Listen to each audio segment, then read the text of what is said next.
Bismillahirrahmanirrahim. Assalamualaikum warahmatullahi wabarakatuh.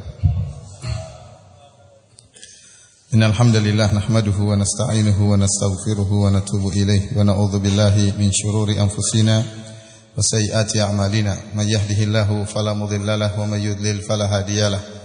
Wa asyhadu an la ilaha illallah wahdahu la syarika lah wa asyhadu anna Muhammadan abduhu wa rasuluhu la nabiyya ba'dah. Ya ayyuhalladzina amanu taqullaha haqqa tuqatih ولا تموتن إلا وأنتم مسلمون فإن أصدق الحديث كتاب الله وخير الهدى هدى محمد صلى الله عليه وسلم وشر الأمور محدثاتها وكل محدثة بدعة وكل بدعة ضلالة وكل ضلالة في النار.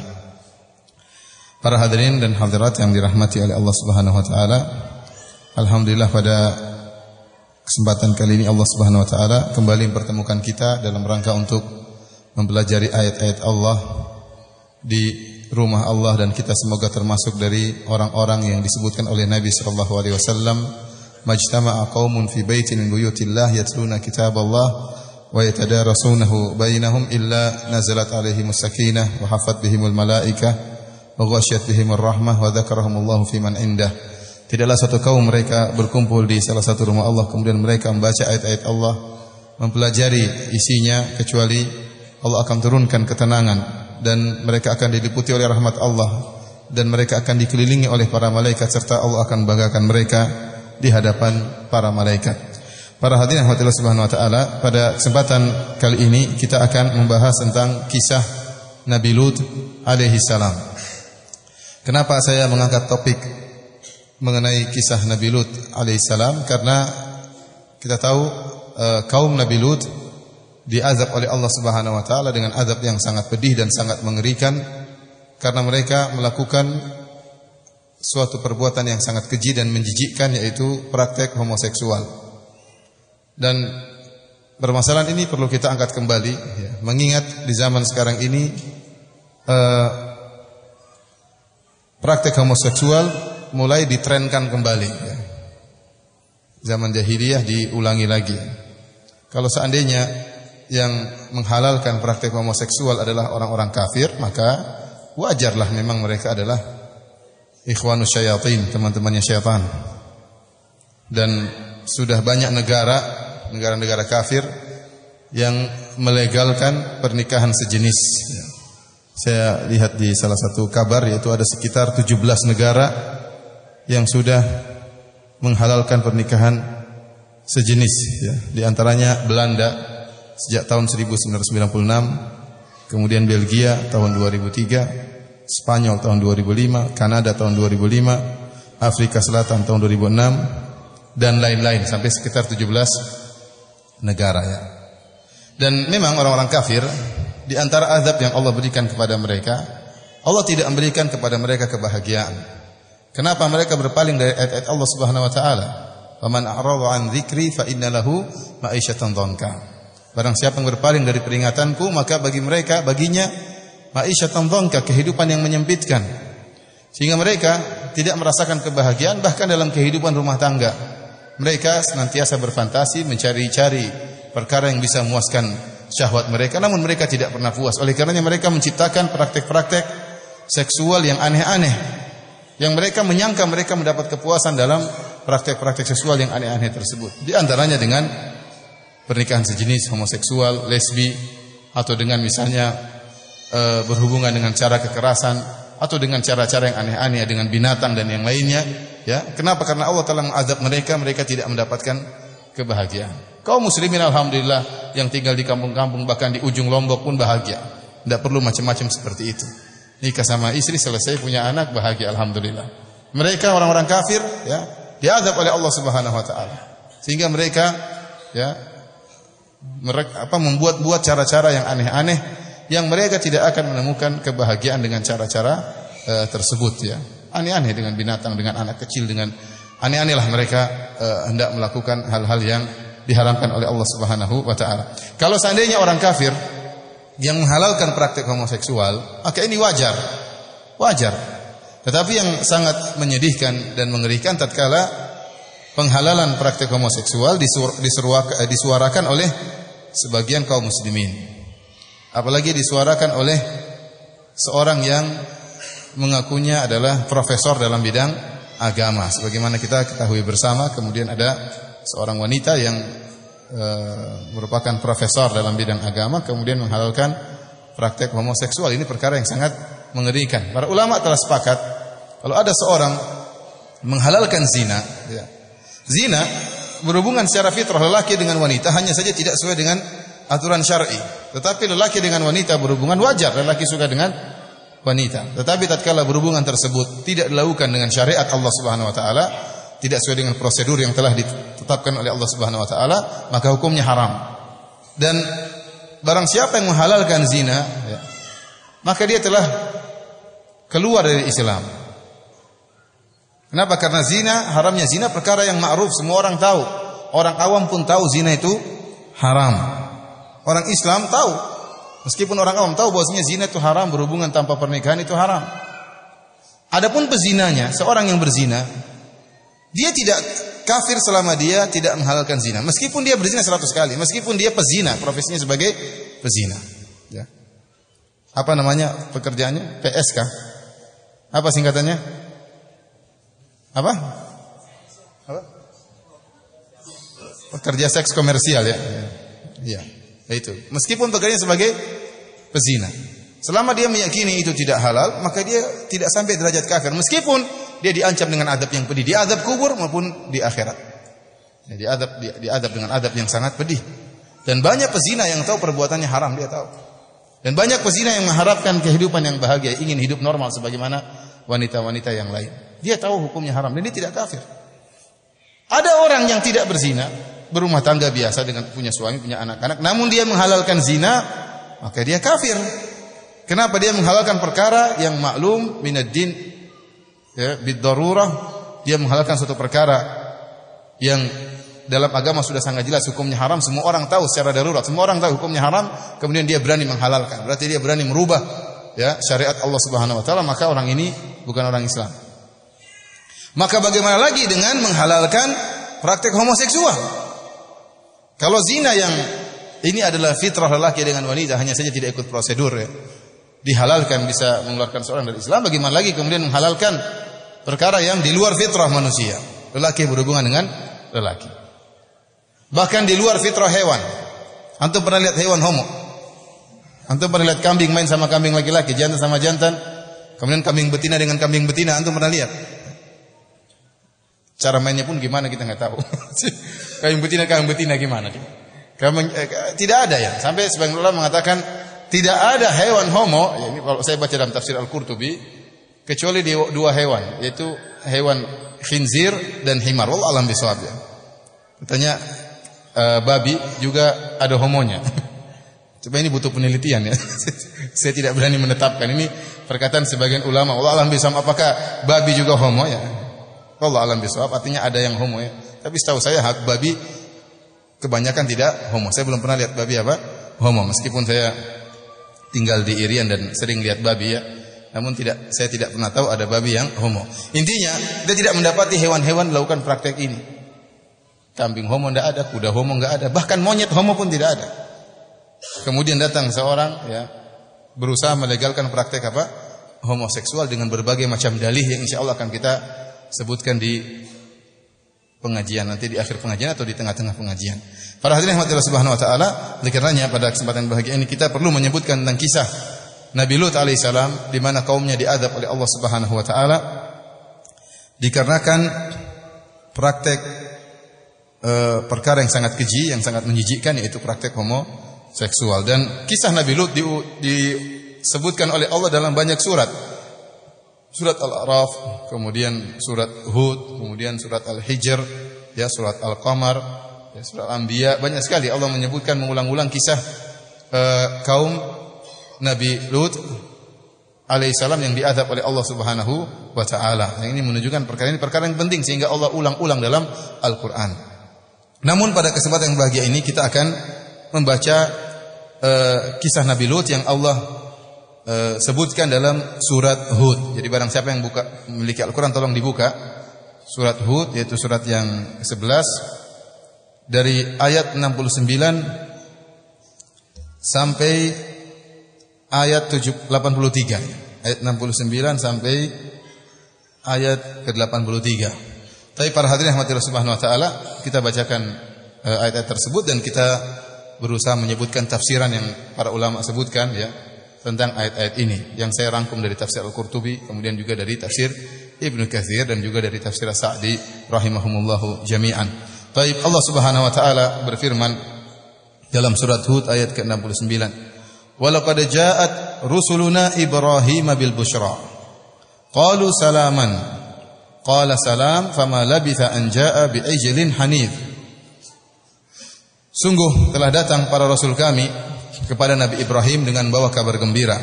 Para rasul kami maksudnya para malaikat. Qalu salaman, maka mereka mengucapkan salam kepada Nabi Ibrahim. Qala salam, Nabi Ibrahim menjawab salam mereka. Fama labitha an jaa'a bi ijlin hanif. Kemudian tidak lama kemudian Nabi Ibrahim datang menjamu mereka dengan membawa sapi yang dipanggang. Dan ini menunjukkan mulianya Nabi Ibrahim alaihissalam. Beliau menjamu tamu. Nabi Ibrahim alaihissalam tidak sadar bahwasanya tamu-tamu beliau ini adalah para malaikat. Kita tahu para malaikat diberi kelebihan oleh Allah Subhanahu wa taala untuk menjelma, dan ini adalah kekuasaan Allah Subhanahu wa taala di luar dari nalar kita. Ya, bagaimana Allah menciptakan malaikat ya dari unsur cahaya, kemudian dia bisa menjelma menjadi manusia yang terbuat dari unsur tanah. Dan malaikat memiliki sifat-sifat yang luar biasa. Cahaya, oleh karenanya Allah menyebutkan wasabiqati sabqa. Para malaikat yang cepat ya, bergerak. Bagaimana malaikat mendengar perintah Allah kemudian turun kepada Nabi SAW menyampaikan kabar dari Allah dengan jarak yang begitu jauh ya, dengan waktu yang sangat singkat. Bagaimana cepatnya para malaikat ya. Dan para malaikat ketika datang menemui hamba-hamba Allah, kebanyakannya dalam bentuk manusia. Oleh karenanya disebutkan Nabi SAW pun tidak pernah melihat malaikat Jibril dalam bentuk aslinya kecuali cuma 2 kali. Ya, tatkala malaikat Jibril menampakkan bentuk aslinya yang memiliki 600 sayap, dan jika sayapnya dibuka saddal ufuk akan menutup cakrawala, artinya langit semua tertutup dengan sayapnya malaikat Jibril. Ini menunjukkan malaikat Jibril adalah makhluk yang sangat besar dan sangat agung. Nah, malaikat Jibril datang kepada Nabi sering menjelma menjadi manusia, di antaranya menjadi Dihya Al-Kalbi radhiyallahu anhu. Di antaranya sebagaimana dalam hadis Jibril yang masyhur, menjadi seorang Arab Badui yang datang tiba-tiba datang kepada Nabi, kemudian berlutut bersimpuh di hadapan Nabi, kemudian mengatakan, "Ya Muhammad, wahai Muhammad, akhbirni anil Islam." Wahai Muhammad, kabarkanlah kepadaku tentang Islam. Akhbirni anil iman, kabarkan kepadaku tentang iman. Wa akhbirni anil ihsan, dan kabarkanlah kepadaku tentang ihsan ya. Oleh karenanya tatkala mereka datang bertemu dengan Nabi Ibrahim alaihissalam, mereka juga menjelma dalam bentuk para lelaki. Dan Nabi Ibrahim tidak sadar bahwa sini para malaikat. Dan Nabi Ibrahim alaihissalam memuliakan tamu. Ini para malaikat, orang-orang ini, tamu-tamu ini tidak dikenal oleh Nabi Ibrahim sebelumnya. Mereka datang langsung dijamu oleh Nabi Ibrahim. Tidak ada kebaikan yang pernah diberikan oleh tamu-tamu ini kepada Nabi Ibrahim. Namun Nabi Ibrahim alaihissalam seorang yang mulia, tidak tanggung-tanggung tatkala datang tamu tersebut, orang-orang asing, dijamu oleh Nabi Ibrahim. Nabi Ibrahim segera faraga ila ahli faja'a bi ijlin samin. Maka segera Nabi Ibrahim pergi ke keluarganya, kemudian menyembelih anak sapi yang gemuk. Dipilih juga untuk menjamu tamu bukan sembarang sapi, tapi sapi yang gemuk. Kemudian dipanggang, kemudian dihidangkan ke para malaikat tersebut. Tapi para hadirin rahmatillah subhanahu wa ta'ala, siapa para malaikat ini? Para malaikat ini adalah malaikat-malaikat yang ditugaskan oleh Allah Subhanahu wa taala untuk mengazab kaum Nabi Lut. Untuk mengazab kaum Nabi Lut karena kerusakan yang mereka lakukan sudah sangat parah. Akan tapi sebelum mereka mengazab kaum Nabi Lut, Allah memerintahkan mereka untuk mampir di Nabi Ibrahim alaihissalam. Dan kita tahu bahwasanya Nabi Ibrahim alaihissalam dan Nabi Lut satu zaman. Bahkan mereka memiliki hubungan kekerabatan. Ibnu Katsir rahimahullah menyebutkan bahwasanya Nabi Lut ya, kalau tidak salah namanya Lut bin Haran bin Azar. Jadi Nabi Lut adalah keponakannya Nabi Ibrahim alaihissalam. Dan tatkala Nabi Ibrahim berdakwah di negerinya di Irak, tidak ada yang beriman kepada Nabi Ibrahim kecuali Nabi Lut alaihissalam keponakannya. Dan Nabi Ibrahim diusir oleh kaumnya, diusir oleh ayahnya, diusir oleh kaumnya. Maka pergilah Nabi Ibrahim ke negeri Syam. Termasuk Nabi Lut alaihissalam pergi ke negeri Syam. Kemudian Allah Subhanahu wa taala mengangkat Nabi Lut menjadi seorang nabi dan diutuslah Nabi Lut ke suatu kaum ya yang di negeri Syam ya, di daerah Urdun kata sebagian ulama, yaitu suatu kampung namanya kampung Sadum atau kampung Sodom. Sehingga perbuatan kaum Nabi Lut homoseksual dikatakan apa? Sodomi. Dinisbahkan kepada nama negeri tersebut. Disebutkan pada negeri tersebut. Yang katanya ya bahwasanya negeri tersebut sekarang sudah dirubah oleh Allah menjadi laut mati. Itulah dahulu tempatnya kaum Nabi Lut. Ada khilaf di kalangan para ulama ya, apakah itu benar tempatnya kaum Nabi Lut ya. Banyak ahli sejarah mengisyaratkan itulah dahulu tempat kaum Nabi Lut. Meskipun tidak ada dalil yang qat'i, tidak ada dalil yang jelas. Ya, Allah hanya mengisyaratkan bahwasanya Allah meninggalkan ayat-ayat bagi orang-orang yang yakhafunal adzabal alim. Ya, wa tarakna fiha ayatan lil ladzina yakhafunal adzabal alim. Dan kami tinggalkan dalam kampung tersebut yang telah Allah hancurkan suatu tanda ya, sebagai peringatan bagi orang-orang yang takut dengan azab yang pedih. Jadi ini dijadikan dalil oleh sebagian ulama dan sebagian ahli sejarah bahwasanya kampung tersebut masih ada karena menjadi pelajaran bagi orang sesudahnya. Sehingga mereka mengatakan bahwasanya laut mati itulah kaum Nabi Lut dahulu yang dihancurkan oleh Allah kemudian dijadikan laut mati. Wallahu a'lam bishawab tentang kebenaran akan hal ini. Intinya Nabi Lut kemudian disuruh berdakwah kepada kaum Sodom ya. Dan mereka terjerumus dalam kesyirikan. Mereka terjerumus dalam berbagai macam kemaksiatan, di antaranya kesyirikan. Di antaranya ya atatuna rijal melakukan praktik homoseksual. Wa taqta'una sabil. Kata Allah Subhanahu wa taala mereka merampok ya. Kata Allah Subhanahu wa taala juga wa ta'tuna fi nadikumul munkar ya. Dan kalian melakukan perbuatan-perbuatan kemungkaran di tempat-tempat perkumpulan kalian. Jadi ada beberapa maksiat yang mereka lakukan ya. Yang pertama di antaranya mereka melakukan kesyirikan, kemudian di antaranya mereka melakukan praktek homoseksual, di antaranya mereka merampok, dan wa ta'tuna fi nadikumul munkar, dan kalian melakukan kemungkaran di tempat perkumpulan kalian. Ada khilaf di kalangan para ulama. Apa maksud kemungkaran yang mereka lakukan di tempat pertemuan mereka? Ada pendapat yang mengatakan kalau ada orang lewat mereka lempar, terutama perempuan, mereka lempari. Mereka ganggu. Inilah kemungkaran yang mereka lakukan di tempat pertemuan mereka. Ada yang mengatakan kemungkaran yang mereka lakukan, mereka tidak punya malu sehingga mereka saling, mohon maaf ya, saling buang angin di antara mereka. Satu dut rame-rame. Ini kemungkaran yang mereka lakukan ya, orang harus punya malu lah ya. Ya, kita tidak mentertawakan orang yang buang angin, tapi bukan sengaja saling apa? Lomba-lomba besar-besaran apa? Buang angin. Ini ada tafsiran. Tafsiran yang lain mengatakan wa ta'tuna fi nadikumul munkar, kalian melakukan kemungkaran di tempat-tempat perkumpulan kalian, yaitu mereka melakukan praktek homoseksual secara berjamaah. Jadi pesta seks, tapi pesta seks apa? Homoseksual. Jadi saling melihat di antara mereka namun mereka tidak punya rasa malu. Maka Nabi Lut diutus oleh Allah Subhanahu wa taala untuk mendakwahi mereka. Tapi para hadirin rahmatillah Subhanahu wa taala, kita lanjutkan. Falamma ra'a aydiyahum la tasilu ilaihi nakirahum wa awjasa minhum khifah. Tatkala Nabi Ibrahim ya faqarrabahu ilaihim qala ala ta'kulun. Tatkala Nabi Ibrahim memberikan hidangan kepada para tamu tersebut, ternyata para malaikat ini tidak makan sapi tadi. Mereka bukan manusia.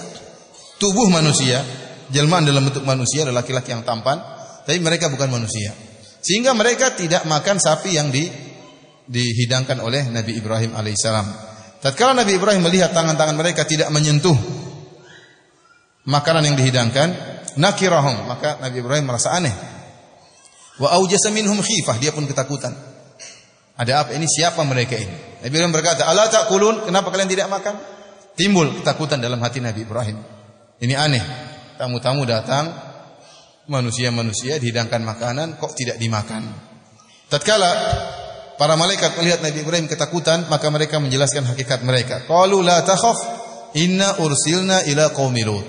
Jangan takut wahai Ibrahim, sungguhnya kami diutus oleh Allah untuk memberi adab kepada kaum Nabi Lut. Wa imra'atuhu qa'imatun fadhahikat. Tatkala itu istri Nabi Ibrahim itu Sarah berdiri, disebutkan Sarah juga ikut membantu Nabi Ibrahim dalam menjamu tamu-tamu tersebut. Dan tatkala Nabi Ibrahim ketakutan, tentu istrinya lebih takut lagi, iya atau tidak? Ya. Ya, kalau laki-laki saya, Nabi Ibrahim saja takut, apalagi Sarah. Ya. Maka tatkala para malaikat menjelaskan bahwasanya mereka diutus untuk mengadab kaum Nabi Lut, maka hilanglah rasa takut dari istri Nabi Ibrahim, yaitu Sarah. Fadhahikat, maka dia pun tertawa. Alhamdulillah, senang karena tidak ada apa-apa. Fabasyarnaha bi Ishaq wa min wara'i Ishaq Yaqub. Kata Allah Subhanahu wa taala, fabasyarnaha, maka kami pun memberi kabar gembira kepada Sarah bahwasanya dia akan punya anak namanya Ishaq. Wa min wara'i Ishaq Yaqub, dan setelah itu Ishaq punya anak lagi namanya Yaqub.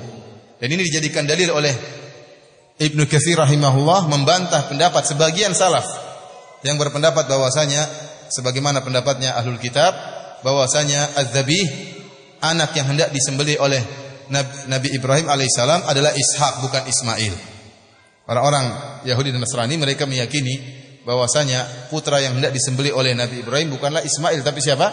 Ishak, karena mereka bangga mereka keturunan dari anak yang hendak disembelih, yang rela berkorban demi menjalankan perintah Allah Subhanahu wa taala. Jadi mereka mengatakan anak tersebut adalah Ishak. Dan ini juga pendapat sebagian salaf. Di antara bantahan dalilnya adalah ini, sebagaimana penjelasan Al-Hafidz Ibnu Katsir rahimahullah. Kenapa? Karena sebelum lahirnya Ishak, kita tahu Ishak anaknya Sarah. Adapun Ismail anaknya siapa? Anaknya Hajar, sebagaimana pernah kita jelaskan pada pertemuan-pertemuan yang lalu, ya. Sarah lah yang kemudian kasihan sama Ibrahim karena sudah puluhan tahun tidak punya anak, maka Sarah menghadiahkan pembantunya untuk dinikahi oleh suaminya. Siapa tahu punya anak, kasihan sama suaminya. Tatkala suaminya menikah berpoligami atas usulan istrinya, ya, ternyata keluar anak. Tatkala keluar anak, Sarah apa?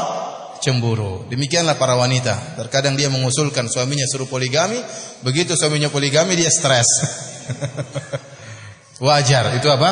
Wajar. Sarah yang kita tahu seorang wanita yang mulia, istri Nabi Ibrahim, ya, dididik oleh suami yang sangat mulia Khalilur Rahman, pun cemburu kepada Hajar. Dan Nabi Ibrahim tidak ngamuk-ngamuk sama Sarah.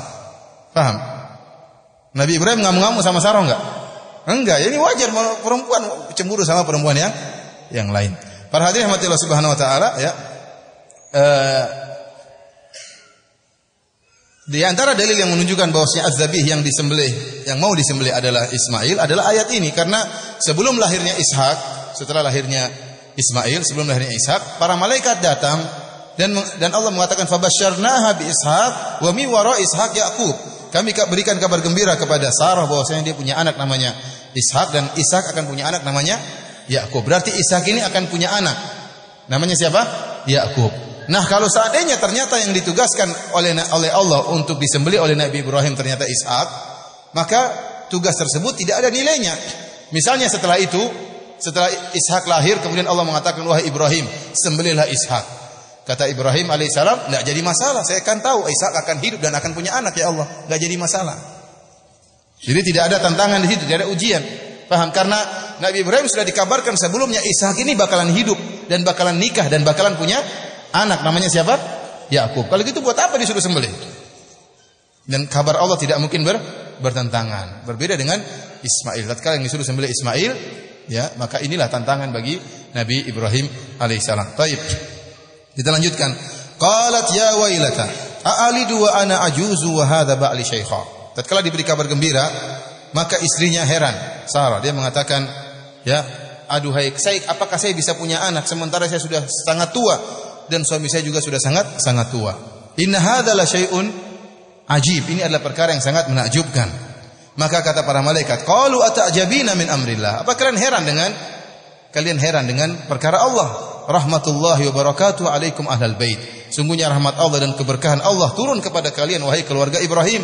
Innahu Hamidum Majid. Sungguhnya Allah Maha terpuji dan Maha agung, ya. Ini bukannya Sarah ya meragukan kekuasaan Allah, tidak, dia heran aja.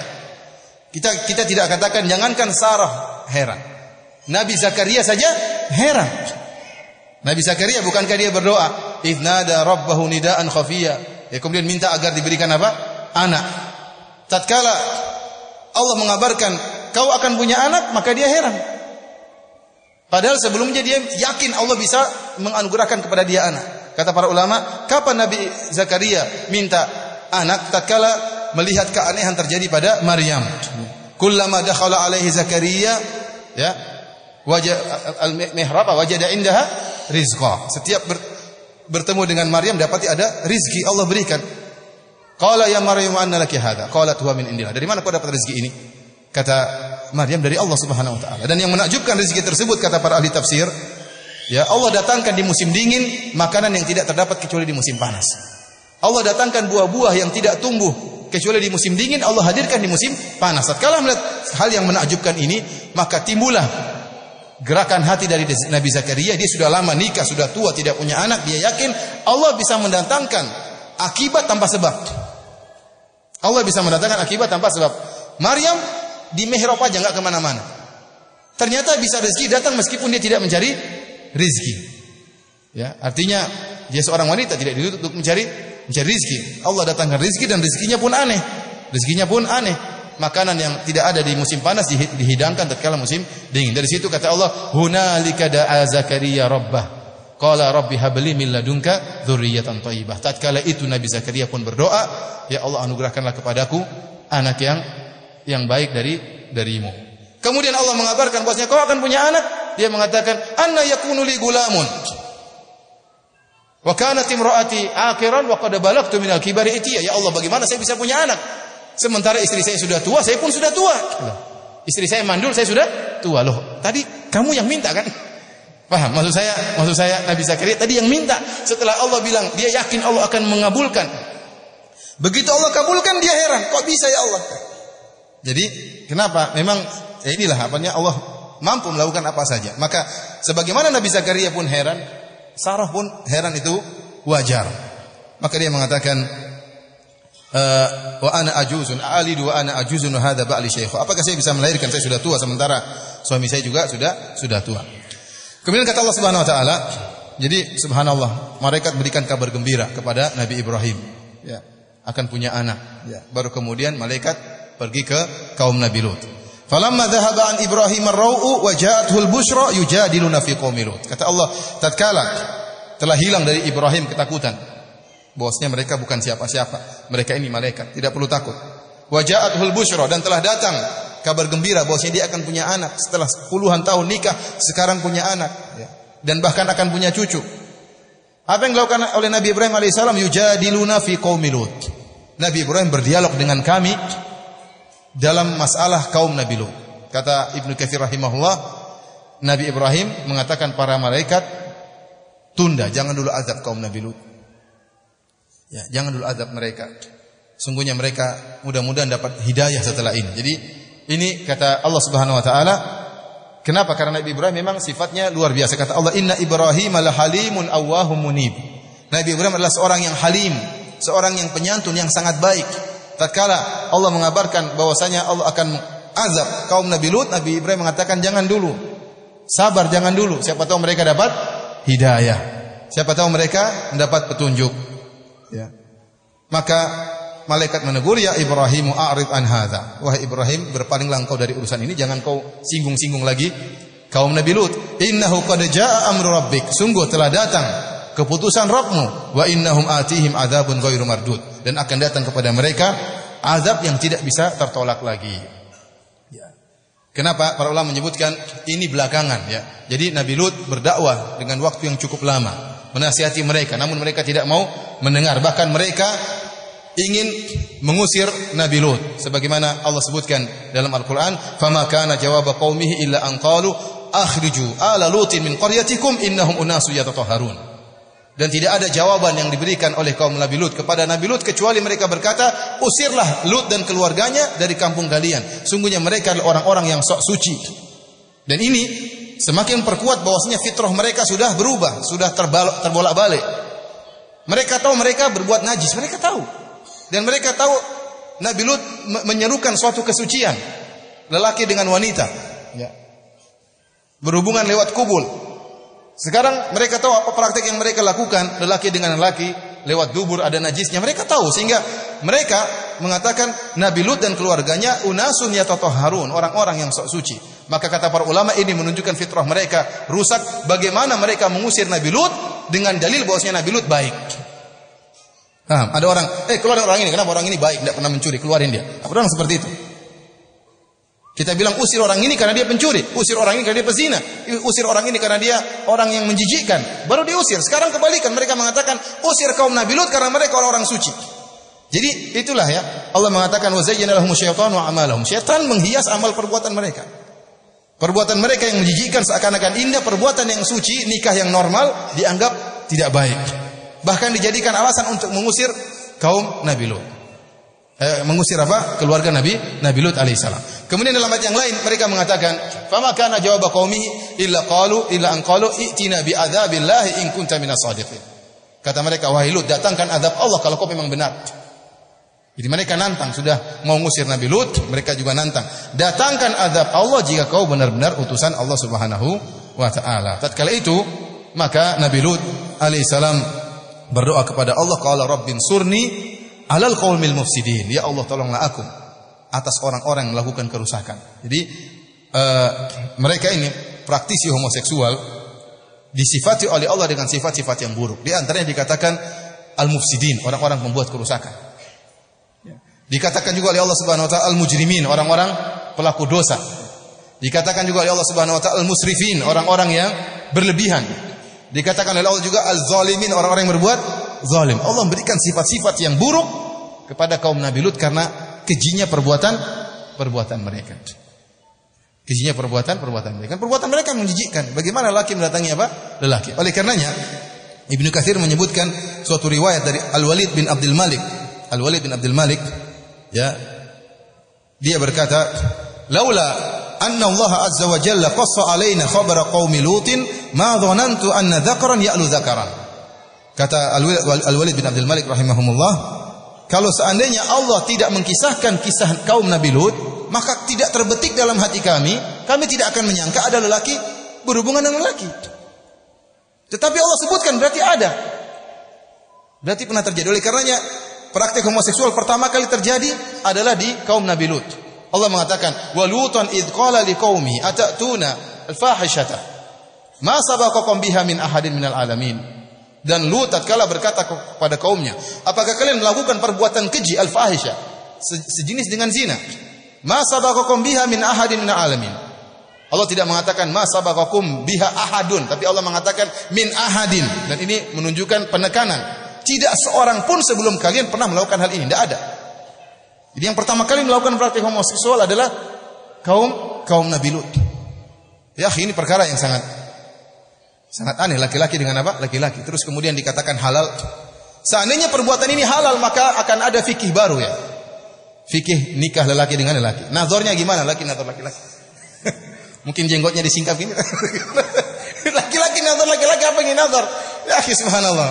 Atau otaknya taruh di mana mereka? Mahramnya siapa? Walinya siapa? Gimana? Terus bagaimana nanti hukum poligami laki dengan laki? Ya, repot, berkelahi terus ya. Saya boleh dengan nikah dengan laki 4 orang. Ya, gimana laki 4 orang kemudian kacau ya. Oleh karenanya saya katakan ini perbuatan yang sangat aneh, kok bisa dihalalkan. Tapi para hadirin rahmatillah subhanahu wa taala. Jadi para malaikat mengatakan innahum atihim adzabun ghairu mardud. Sungguh mereka akan didatangi oleh adab yang tidak mungkin tertolak lagi. Wahai Ibrahim, ini sudah keputusan Allah, tidak bisa diganggu gugat bahwasanya mereka akan diadab. Akhirnya setelah melewati Nabi Ibrahim, berangkatlah para malaikat tersebut menuju ke Nabi Lut. Disebutkan oleh Ibnu Katsir rahimahullah atau oleh Al-Qurtubi, ya, jarak antara negeri atau rumahnya Nabi Lut dengan rumahnya Nabi Ibrahim sekitar 4 farasikh, itu sekitar 20-an kilo ya. Jadi enggak terlalu jauh, atau 30 kilo sekitar gitulah. Maka berangkatlah para malaikat menuju ke Nabi Lut. Apa kata Allah Subhanahu wa taala? "Walamma ja'at rusuluna Lutan si'a bihim wa dhaqa bihim dzar'a wa qala hadza yaumun 'asib." Tatkala datang para rasul kami, para malaikat kepada Nabi Lut, maka si'a bihim wa dhaqa bihim dzar'a, maka Nabi Lut merasa berat dan sulit, ya. Wa qala hadza yaumun asib. Nabi Lut berkata ini perkara yang berat. Sesak dada Nabi Lut. Kenapa? Nabi Lut tidak tahu ini malaikat. Sama seperti Nabi Ibrahim, sama-sama tidak tahu. Dan Nabi Ibrahim juga tidak mengabarkan kepada Nabi Lut. Ya. Waktu itu belum ada WhatsApp, belum ada SMS ya. Entar datang, entar lagi malaikat datang.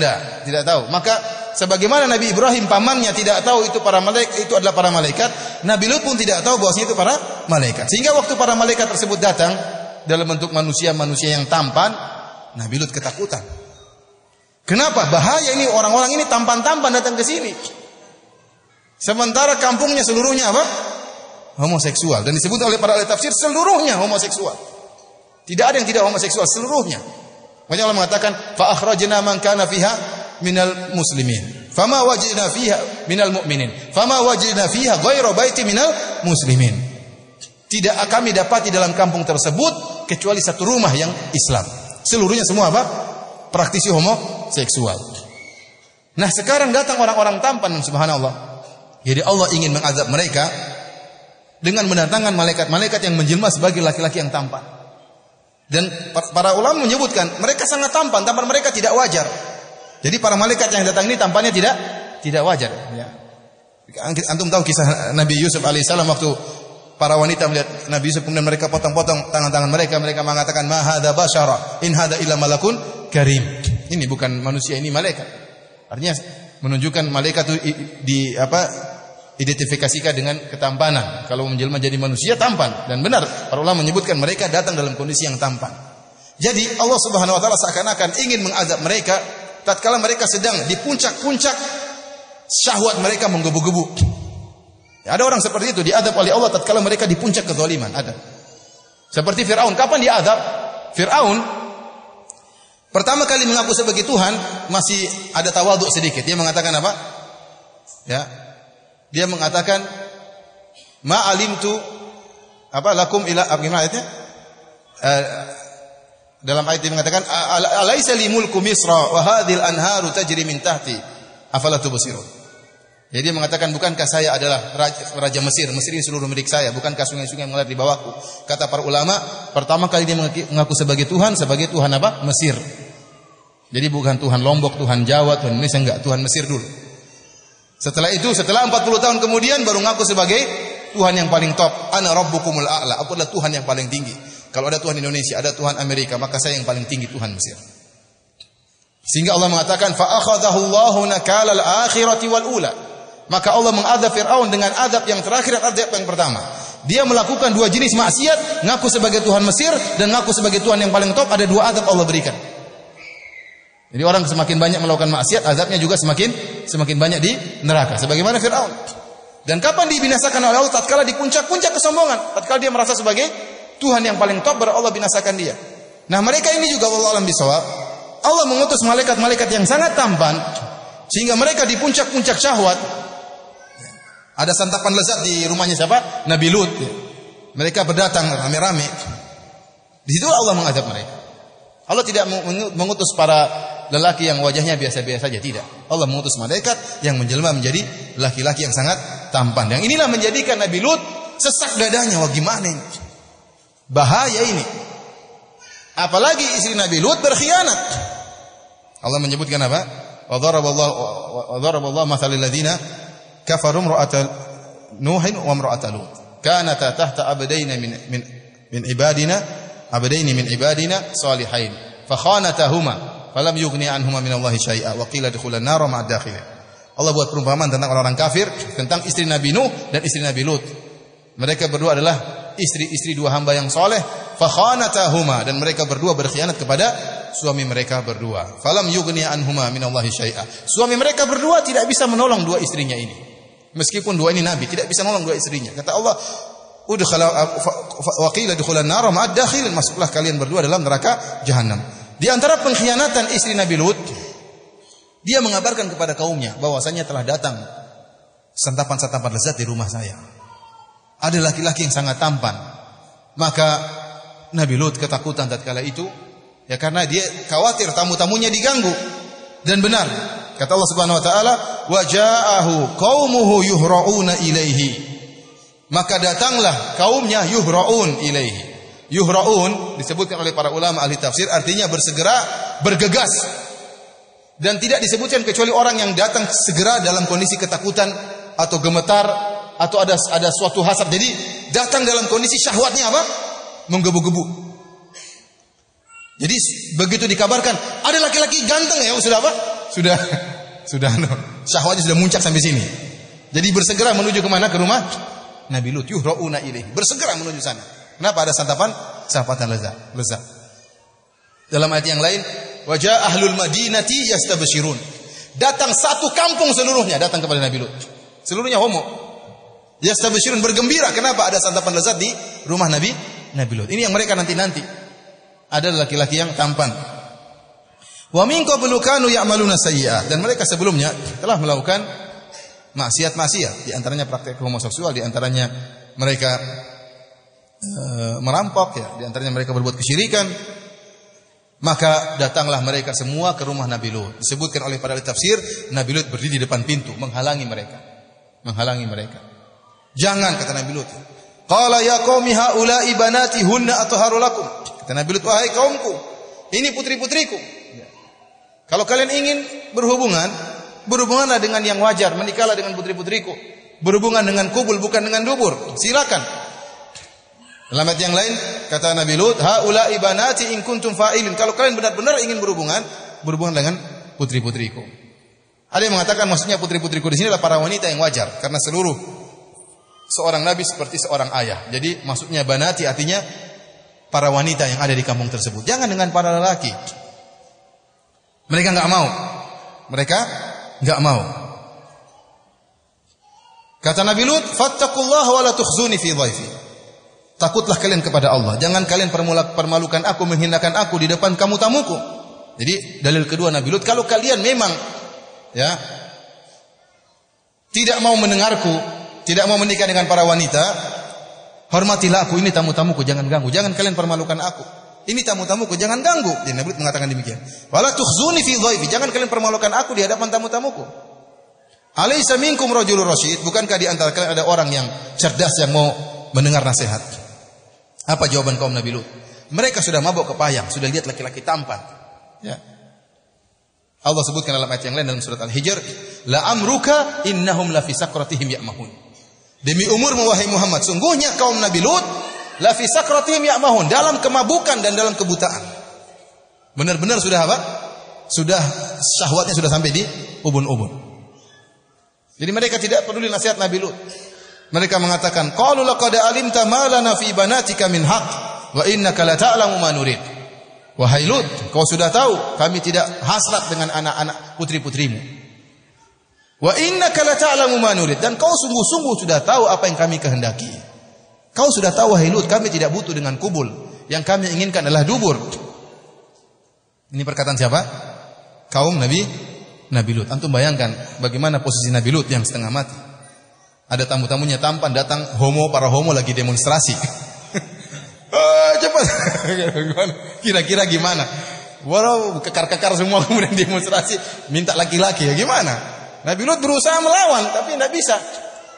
Nabi Lut mengatakan, "Qala law anna li bikum quwwatan aw awi ila ruknin syadid." Seandainya saya punya kekuatan. Nabi Lut sendirian, dia tidak punya kabilah, dia datang untuk dakwai kaum Sodom. Dia tidak punya kabilah, dia tidak bisa membela dia. Tidak bisa ada sukunya yang bisa mengusir mereka. Au awi ila ruknin syadid, atau saya bisa bersandar kepada kekuatan yang kuat. Akhirnya mereka pun mengancam Nabi Lut sebagaimana disebut oleh al-tafsir. Mereka mengancam, "Wahai Lut, serahkan itu, ya. Kalau tidak, ingat besok subuh akan terjadi apa yang terjadi." Mereka mengancam Nabi Lut. Dan Nabi Lut masih belum sadar bahwasanya ini adalah malaikat. Dia tidak sadar. Tatkala mereka mulai mengancam Nabi Lut, ya, dan mereka hendak menerobos, ya, disebutkan dalam ayat yang lain, malaikat Jibril menampar mata-mata mereka. Kata Allah, "Wa laqad rawaduhu an dhaifihi fatamasna a'yunahum." Sungguh mereka telah merayu Nabi Lut untuk menyerahkan tamu-tamunya, maka kami pun butakan mata-mata mereka. Sehingga mereka pun terusir dan mereka mengancam akan datang, ya, di subuh hari sebelum subuh untuk membalas kepada Nabi Lut. Dan Nabi Lut ketakutan, maka tatkala itu malaikat pun membongkar hakikat mereka dengan berkata, qalu ya Lutu inna rusulu rabbika lan yasilu ilaik. Wahai Lut, sungguhnya kami adalah utusan Allah, mereka tidak akan bisa mengganggumu. Fa asri bi ahlika bi qata'in minal lail wa la yaltafit minkum ahad illa imra'atak. Maka berjalanlah engkau dengan keluargamu di tengah malam, dan jangan seorang pun dari kalian nengok ke belakang kecuali istrimu. Innahu musibuha ma asabahum. Sungguh istrimu akan terkena azab sebagaimana azab yang akan menimpa kaumnya. Inna mau'idahumus subuh. Sungguhnya waktu azab yang akan menimpa mereka adalah di waktu subuh. Alaysa subuhu biqarib. Bukankah subuh adalah waktu yang sangat dekat. Kenapa malaikat mengatakan demikian? Karena disebutkan oleh tafsir, Nabi Lut mengatakan, ayo segerakan turunkan azab kepada mereka. Kata para malaikat, enggak, subuh baru datang apa? Azab. Bukankah subuh itu dekat? Tapi para hadirin yang Subhanahu wa taala, kata Allah Subhanahu wa taala, ya, keluarlah kalian dan jangan sekali-sekali nengok ke belakang kecuali istrimu. Ada khilaf di kalangan para ahli tafsir. Apakah istri Nabi Lut ikut keluar bersama Nabi Lut atau dia kanat minal ghabirin, tertinggal di rumah, tidak ikut keluar? Ada pendapat yang mengatakan tatkala Nabi Lut keluar bersama dua putrinya, istrinya tertinggal di rumah dan akan tertimpa azab sebagaimana menimpa kaumnya. Ada yang mengatakan tidak, Nabi Lut keluar bersama istrinya, anak-anaknya keluar semua menyelamatkan diri. Namun tatkala turun azab, ada suara yang menggelegar, suara yang begitu keras. Istrinya nengok ke belakang. Kenapa? Dia kasihan sama kaumnya. Dia mengatakan wah kaumah. Dia mengatakan wahai kaumku, ya. Dia berteriak, kaumnya apa? Kena azab, maka dia pun balik, maka dia pun kena azab. Kenapa? Dia kasihan sama kaumnya yang diazab oleh Allah Subhanahu wa taala, ya. Terkadang pelaku maksiat kasihan sama pelaku maksiat yang lain, maka dia pun terkena azab oleh Allah Subhanahu wa taala. Tapi para hadirin hadirat yang dirahmati Allah Subhanahu wa taala, kita lanjutkan. Allah Subhanahu wa taala berfirman setelah itu pada ayat yang ke-82, "Falamma jaa amruna ja'alna 'aliyaha safilaha wa amtarna 'alaiha hijaratan min sijilin mandud." Allah Subhanahu wa taala tatkala telah datang keputusan kami, yaitu azab Allah Subhanahu wa taala, ja'alna 'aliyaha safilaha, maka kami angkat, ya. Kami jadikan yang bawah menjadi atas, yang atas menjadi bawah. Jadi disebutkan malaikat Jibril, sebagian tafsir menyebut malaikat Jibril dengan sayapnya memotong negeri kaum Lut.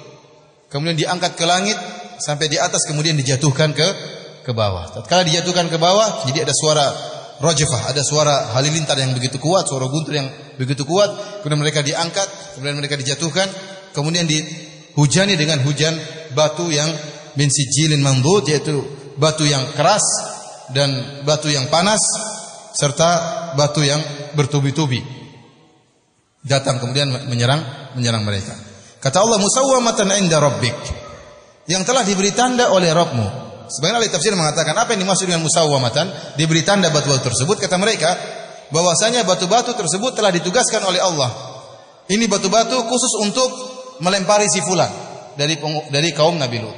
Batu-batu ini untuk melempari si fulan. Batu-batu ini untuk istrinya Nabi Lut. Batu-batu ini pokoknya semuanya sudah dinamain. Oleh karenanya kata para ulama, sebagian kaum Nabi Lut ada yang tidak hadir waktu kejadian di kampungnya. Mungkin lagi safar, lagi berdagang, ya, atau lagi munadzar tempat lain. Dia lagi di luar, meskipun tidak di kampung tersebut, batu-batu tersebut mengejar. Kenapa? Sudah diberi tanda oleh Allah batu-batu ini untuk si fulan dari kaum Nabi Lut, meskipun tidak hadir di kampung tersebut.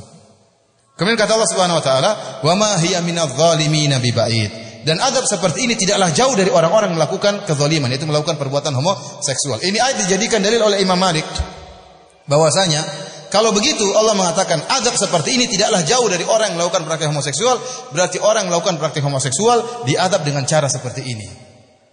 Karenanya pendapat Imam Malik bahwasanya kalau mengazab orang yang ketahuan melakukan praktik homoseksual, maka diangkat ke gunung, kemudian dilemparkan di atas gunung sambil dilempari dengan apa? Kerikil-kerikil. Sebagaimana kaum Nabi Lut diazab oleh Allah Subhanahu wa taala. Para hadirin Allah Subhanahu wa taala, oleh karenanya ada khilaf di kalangan para ulama tentang bagaimana menghukum orang yang ketahuan melakukan praktek homoseksual. Ya, ada yang mengatakan dibedakan antara yang sudah menikah dengan yang belum menikah. Ada yang menyamakan dengan hukum zina. Ya, kalau sudah menikah maka dirajam sampai mati, kalau belum maka dicambuk dan diasingkan. Namun yang benar wallahu a'lam bishawab, yaitu tidak dibedakan antara yang sudah menikah dengan yang belum menikah. Karena dalil Nabi SAW umum. Kata Rasulullah SAW, man wajadtumuhu ya'malu amala qaumi lutin faqtulul fa'il wal maf'ula bih.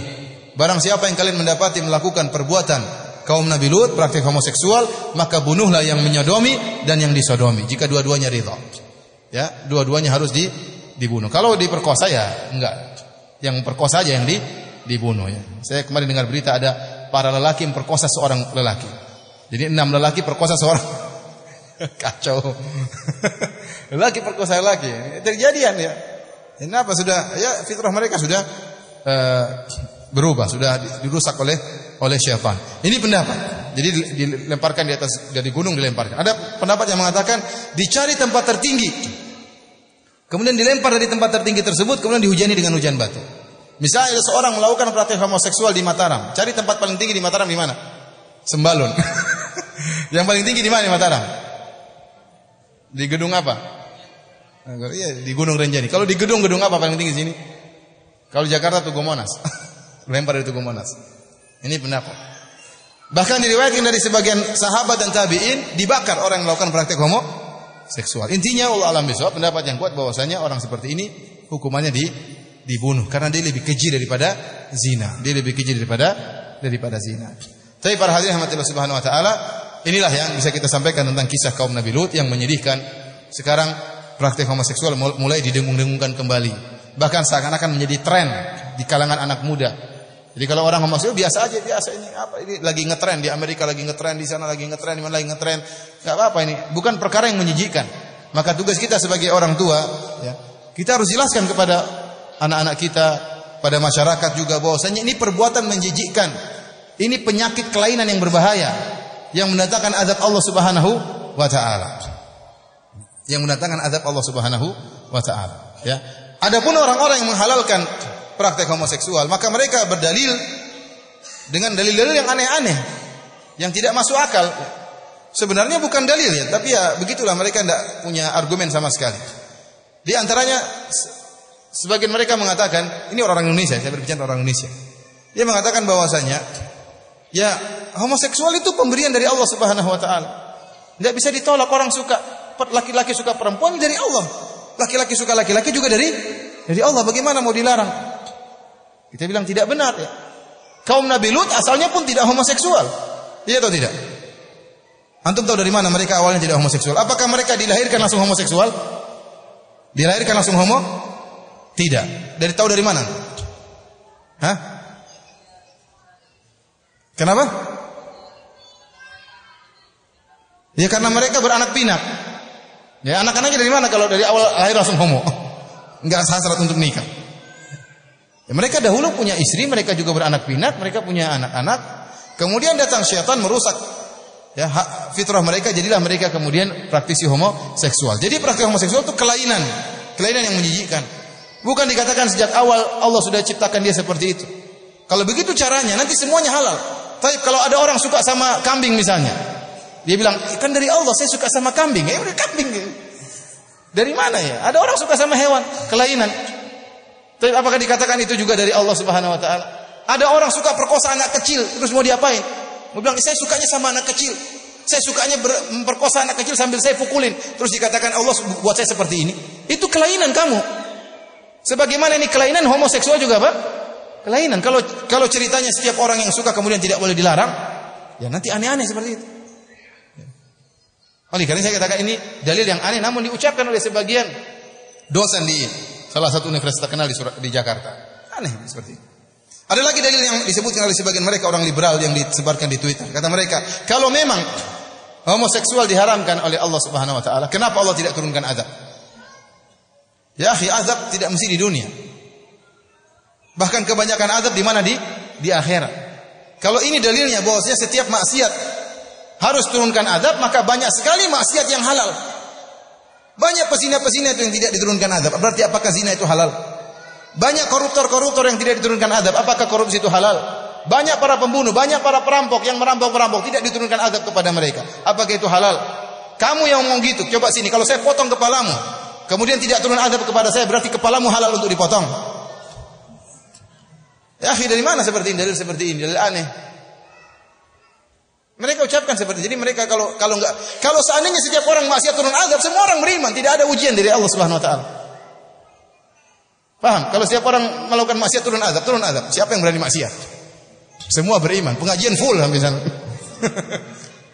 Semua beriman. Ini di antara dalil. Ya. Seperti dikatakan oleh seorang profesor wanita, waktu dikatakan kepada dia, bagaimana Anda mengatakan bahwasanya homoseksual itu halal sementara Allah menyebutkan dalam banyak ayat dalam Al-Qur'an Allah mengazab praktisi homoseksual. Kata dia apa? Adapun homoseksualnya itu adalah anugerah dari Allah, tidak bisa ditolak. Masing-masing given kata dia. Orang suka yang lain enggak jadi masalah. Mereka diazab karena apa? Karena cara mainnya yang keliru. Dari mana mereka tahu mainnya kasar? Dari mana dia tahu? Apa ada KDRT dalam homoseksual? Dari mana dia tahu? Wong sebutkan dalam Al-Qur'an wa ta'tuna fi nadikumul munkar. Kalian praktik homoseksual dengan pesta homoseks di tempat pertemuan kalian. Jadi tidak ada kasar-kasar di situ. Mereka main biasa-biasa saja, namun mereka diazab bukan karena kasarnya tapi karena homoseksualnya tersebut. Makanya Nabi Lut selalu mengatakan atatuna rijal. Apa kalian mendatangi para laki? Bukan apa kalian kasar dalam bermain, tidak. Tapi kenapa diazab? Karena mereka mendatangi para laki dan meninggalkan para wanita. Oleh karena saya katakan para hadirin, kaum liberal, mereka itu bukan cuma merusak akidah, mereka juga merusak moral. Moral bangsa ini mau dirusak. Jilbab jadi boleh dibuka. Saya ketemu seorang kemarin cerita, Ustaz, apa istri saya, Pak Dek saya, dia bilang meninggalkan jilbab gara-gara dengar ceramah seorang Ustaz, jilbab tidak wajib. Tadi dia pakai jilbab, dia buka. Fatwanya orang liberal. Nah, perempuan ini nggak tahu yang mengatakan homoseksual halal. Mungkin dia baru sadar kalau ternyata suaminya jatuh cinta sama lelaki lain. Baru dia, atau anak perempuannya ingin nikah sama wanita lain. Atau suaminya minta poligami tapi poligami sama para lelaki. Baru dia sadar. Kena batunya baru dia sadar. Oleh karena saya katakan para hadirin Allah Subhanahu wa taala, orang-orang liberal menghalalkan perkara-perkara seperti ini dan tidak ada orang liberal yang berani membantah liberal ini, enggak berani. Enggak ada orang liberal membantah bolehnya homoseksual. Kenapa? Kalau dia bantah berarti liberalnya hancur. Karena liberal artinya bebas berpendapat. Nah, tidak mungkin dia membantah yang itu. Jadi ente mau ngomong apa saja, mau boleh laki-laki dengan laki-laki, perempuan dengan perempuan, tidak ada orang liberal yang berani membantah. Mereka walaupun ada di antara hati mereka tidak setuju, dia hanya diam-diam aja. Kenapa? Karena kalau dia bantah berarti liberalnya gugur. Makanya para hadirin Allah Subhanahu wa taala, ini adalah perkara yang berbahaya. Kita ingatkan saudara-saudara kita jelaskan bahwasanya praktik homoseksual adalah kelainan, perkara yang menjijikkan, aneh, ya. Perkara yang mendatangkan kemurkaan Allah di dunia maupun di akhirat, dan kita ingatkan anak-anak kita dan juga keluarga kita dan tangga-tangga kita. Dan hati-hati kalau anak kita bergaul, hati-hati jangan sembarang dia bergaul. Kalau bergaul dengan seorang yang lemah gemulai kemudian manis perkataannya, ini hati-hati. Sama bencong, jangan biarkan dia bergaul dengan apa? Bencong. Terus lihat anak-anak kita mulai malam-malam sebelum tidur pakai apa, hembody, kemudian mulai lembut-lembut. Wah, ini bahaya ini. Suruh latihan karate kalau sudah begini. Iya, suruh latihan karate, dipukulin sama pukul biar dia apa? Biar jadi laki-laki. Nah, ini bahaya seperti ini. Hobinya masak-masak. Kemudian waduh, gawat seperti ini. Hobinya jahit pakaian, ini laki-laki, jauh, jangan sampai dia jadi apa? Kewanitaan seperti ini. Kemudian kita pun demikian. Kita di rumah juga jaga diri kita sama istri kita, jangan misalnya bermesraan di depan anak-anak. Kenapa? Anak-anak punya syahwat, dia masih kecil, dia ternyata laki-laki apa, dia tidak bedakan jenis-jenis, ya ternyata dua jenis ini bisa saling mesra-mesraan, tergerak syahwatnya, tidak ada penyaluran, bisa didekati oleh lelaki. Palingan kita sejak kecil anak-anak dipisahkan tidur, jangan bareng-bareng, ya, supaya tahu laki-laki lain dengan perempuan, jangan dianggap sama. Laki-laki lain, perempuan lain. Kita pun jangan bermesra-mesraan depan anak-anak yang kemudian sampai terlihat sebagian aurat kita, hati-hati. Ini semua di antara faedah dari menjalankan sunnah-sunnah Nabi sallallahu alaihi wasallam. Demikianlah para hadirin rahmatillah subhanahu wa taala, apa yang bisa kita sampaikan pada kesempatan malam hari ini. Kalau ada yang bertanya, saya persilakan. Apa hukumnya orang yang ganti kelamin menurut Islam? Kalau dia asalnya laki-laki, memang dia laki-laki, ya. Kemudian dia merubah kelaminnya, maka dia terlaknat. Orang sebenarnya terlaknat. Maka hanya dia bertobat kepada Allah Subhanahu wa taala. wala yughayyirunna khalqallah ya. Di antara tipuan iblis, syaitan yang diserukan oleh syaitan adalah agar mereka merubah ciptaan Allah Subhanahu wa taala. Di antara bentuk merubah ciptaan Allah adalah merubah kelamin. Kalau Rasulullah SAW menyebutkan la'anallahu al-washima wal mustawshima. Kemudian apa kata Rasulullah SAW? An-namisat wal mutanammisat, al-mutafallijat, al-mughayyirat li khalqillah. Allah melaknat orang yang minta ditato dan yang ditato. Allah melaknat orang-orang yang mencukur alis rambut, alis matanya. Allah melaknat orang-orang yang menjarangkan giginya supaya untuk membentuk rubah giginya supaya kelihatan lebih muda. Kata Allah, kata Rasulullah SAW, al-mughayyirati li khalqillah, yang merubah ciptaan Allah. Kalau hanya sekedar mengkikis alis disebut merubah ciptaan Allah dan dilaknat. Kalau hanya sekedar menggambar di tubuh dengan tato disebut merubah ciptaan Allah dan dilaknat. Kalau hanya sekedar membuka gigi disebut merubah ciptaan Allah, bagaimana lagi kelamin jadi berubah? Ini jelas-jelas apa? Merubah. Maka terlaknat. Orang seperti harus bertobat kepada Allah Subhanahu wa taala. Ada lagi yang bertanya?